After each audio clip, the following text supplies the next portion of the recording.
आप देख रहे हैं अल्फा डिफेंस हिंदी में आपका स्वागत है। आप हमें ज्वाइन कर सकते हैं सोशल मीडिया पर, फेसबुक, इंस्टाग्राम, ट्विटर और इंग्लिश व्यूअर्स हमें ज्वाइन कर सकते हैं अल्फा डिफेंस इंग्लिश पर। आइए शुरू करते हैं आज का वीडियो।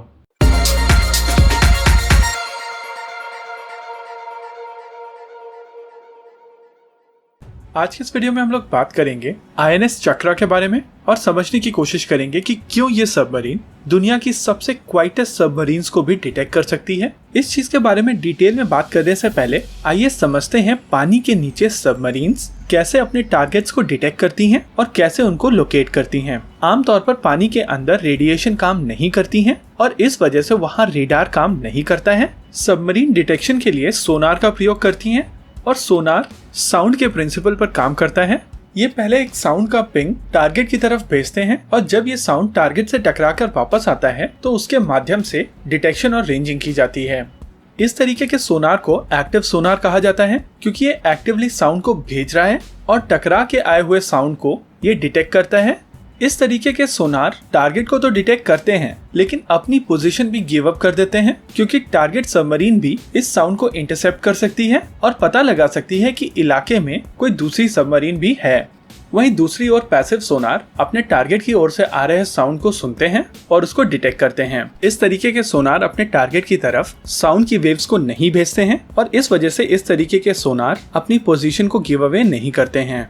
पानी के नीचे सारा खेल साउंड का है और इस वजह से कोशिश की जाती है कि सबमरीन बहुत ज्यादा क्वाइट हो। न्यूक्लियर सबमरीन्स आमतौर पर थोड़ी लाउडर होती हैं और इस वजह से इनको और ज्यादा क्वाइट करने के लिए इनके सरफेस के ऊपर पॉलीमर कोटिंग की जाती है। जहां पर हेवी मशीनरी रखी जाती है उसको हल से दूर करने के लिए भी पॉलीमर की लेयर लगाई जाती है।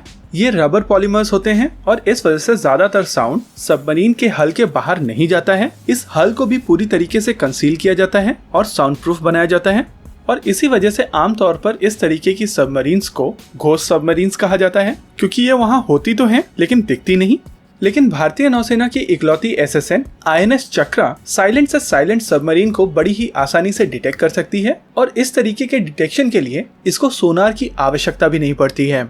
और इस डिटेक्शन के लिए जो सेंसर यूज किया जाता है वो बहुत सारे सेंसर्स का एक ग्रुप होता है और इसको कहा जाता है SOKS, जहां SOKS का मतलब है सिस्टम ओब्रानिजिनिया किल्वेत्रोनोव सेलेदा। इस रशियन टर्म का इंग्लिश मीनिंग है वेक ऑब्जेक्ट डिटेक्शन सिस्टम। जब कोई सबमरीन पानी के अंदर जाती है तो वो एक ट्रेल छोड़ती हुई जाती है और इस ट्रेल को कहते हैं वेक और इस वेक में जो पार्टिकल्स होते हैं उनको डिटेक्ट किया जाता है इस सिस्टम के माध्यम से, जिससे सबमरीन्स को डिटेक्ट किया जाता है। ये एक तरीके के ग्रुप ऑफ सेंसर्स हैं। इस सेंसर पैकेज में कई तरीके के सेंसर्स होते हैं। पहली प्रकार के सेंसर्स होते हैं रेडियो एक्टिविटी डिटेक्टर्स। ये दो प्रकार के सेंसर्स होते हैं, पहले जो पानी की रेडियो एक्टिविटी को टेस्ट करते हैं और दूसरे जो इस इलाके में आयनाइज्ड पार्टिकल्स होते हैं उनको डिटेक्ट करते हैं। दूसरे प्रकार के सिस्टम होते हैं जो इस ट्रेल में मेटल्स को डिटेक्ट करते हैं। ये मेटल्स होते हैं जिंक और निकल, साथ ही इस वेक में डिसॉल्व्ड हाइड्रोजन भी होती है। आइए देखते हैं इन सभी सेंसर्स को एक एक करके। न्यूक्लियर पावर्ड सबमरीन्स में एक न्यूक्लियर रिएक्टर होता है। वैसे तो ये रिएक्टर काफी छोटा होता है लेकिन इसमें भी रेडियो एक्टिव मटेरियल होते हैं और आमतौर पर आसपास के पानी को ये आयोनाइज करता है। ये पानी कूलेंट भी हो सकता है और आईएनएस चक्रा के ऊपर दिए गए सेंसर्स में से एक सेंसर इस तरीके के आयोनाइज वाटर को डिटेक्ट कर सकते हैं, जिसके वजह से एनिमी सबमरीन की ट्रेल आसानी से मिल जाती है। इस सबमरीन को कितना भी ज्यादा कंसील किया जाए फिर भी ये छोटे रेडियो एक्टिव एलिमेंट्स को पानी में छोड़ती हुई जाती है और गामा रे स्पेक्ट्रोमीटर की मदद से इन पार्टिकल्स को डिटेक्ट किया जा सकता है। यानी कि दुश्मन सबमरीन के न्यूक्लियर ट्रेसेस आईएनएस चक्रा को उनकी लोकेशन समझने में बहुत ज्यादा मदद करते हैं। अगले प्रकार के सेंसर्स हैं मेटल डिटेक्टर्स। जब कोई न्यूक्लियर सबमरीन पानी से जाती है तो ये अपने पीछे ट्रेल में बहुत सारे अलग अलग तरीके के मेटल्स छोड़ते हुए जाती है। इनमें से एक मेटल होता है जिंक। सबमरीन की सरफेस के ऊपर एक जिंक की कोटिंग की जाती है और ये एक सैक्रिफाइसल एनोड होता है ताकि अंदर की कोटिंग बची रहे और ये जिंक के ऊपर करोजन होता है तो उससे सबमरीन हल को कुछ भी नुकसान नहीं होता है। ये कोट सैक्रिफाइस करने के लिए होती है, इसी वजह से इसको सैक्रिफाइसल कोटिंग कहा जाता है। दूसरा मेटल होता है निकल। आमतौर पर पाइप्स में निकल होता है और इन सबमरीन्स में जो न्यूक्लियर रिएक्टर होता है उसमें कूलेंट की आवश्यकता होती है और ये कूलेंट सी वाटर होता है और जब ये पानी अंदर जाकर रिएक्टर को कूल कर वापस आता है तो इन पाइप्स में जो निकल होता है उसके पार्टिकल्स इस पानी के साथ बाहर आते हैं और ये सबमरीन इसको पानी में छोड़ते हुए चलती है, जिसको डिटेक्ट करके ये पता लगाया जा सकता है कि ये सबमरीन उस वाटर में थी। और तीसरा होता है डिसॉल्व्ड हाइड्रोजन। सबमरीन के अंदर क्रू होता है और क्रू को ब्रीथ करने के लिए ऑक्सीजन की आवश्यकता होती है। ये ऑक्सीजन आमतौर पर समुद्री पानी के साथ इलेक्ट्रोलिसिस करके निकाली जाती है। जैसा कि आप जानते हैं, पानी की केमिकल कॉम्पोजिशन होती है H2O, और इसमें से जब ऑक्सीजन निकाल ली जाती है तो बचती है हाइड्रोजन, और ये हाइड्रोजन जब बाहर निकाली जाती है तो ये पानी के साथ डिसॉल्व हो जाती है, और इस डिसॉल्व्ड हाइड्रोजन को INS चक्रा के सेंसर्स सेंस कर लेते हैं, जिसे दुश्मन सबमरीन की ट्रेल मिलती जाती है और जिस वजह से उसको फॉलो किया जा सकता है। तीसरी प्रकार के सेंसर्स हैं हीट इफेक्ट एनालिसिस सेंसर्स।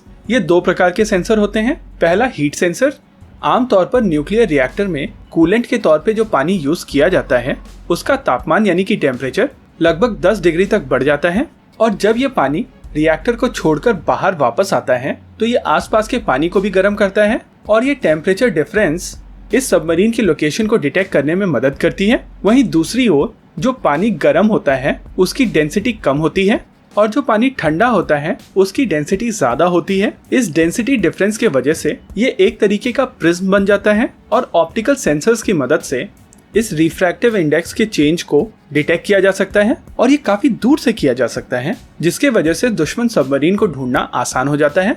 और आजकल के मॉडर्न डे सेंसर्स काफी ज्यादा केपेबल हो चुके हैं। ये माइन्यूट से माइन्यूट डिफरेंस को आसानी से डिटेक्ट कर सकते हैं, और इसी वजह से घंटों बाद जब इस वेक में INS चक्रा पहुंचती है तब भी ये दुश्मन सबमरीन के ट्रेसेस को निकाल सकती है। ये सबमरीन साइलेंट से साइलेंट सबमरीन को डिटेक्ट कर सकती है, उसको फॉलो कर सकती है, और जरूरत पड़ने पर उसको न्यूट्रलाइज कर सकती है। और अगर इस सबमरीन को चाइनीज सबमरीन्स के कॉन्टेक्स्ट में देखा जाए तो चाइनीज सबमरीन्स वैसे भी काफी ज्यादा लाउड हैं, और इस तरीके के सेंसर्स के साथ में INS चक्रा हर चाइनीज सबमरीन को आसानी से डिटेक्ट कर सकती है।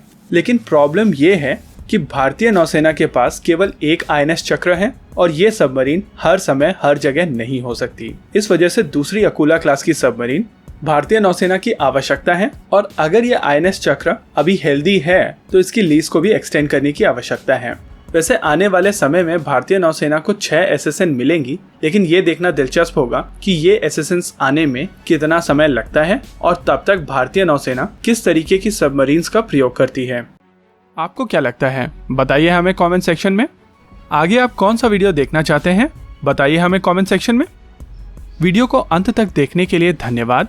अगर आपको वीडियो पसंद आया हो तो आप इसे अपने दोस्तों के साथ जरूर शेयर करें, और अगर नहीं पसंद आया तो बताइए हमें कमेंट सेक्शन में आखिर क्यों।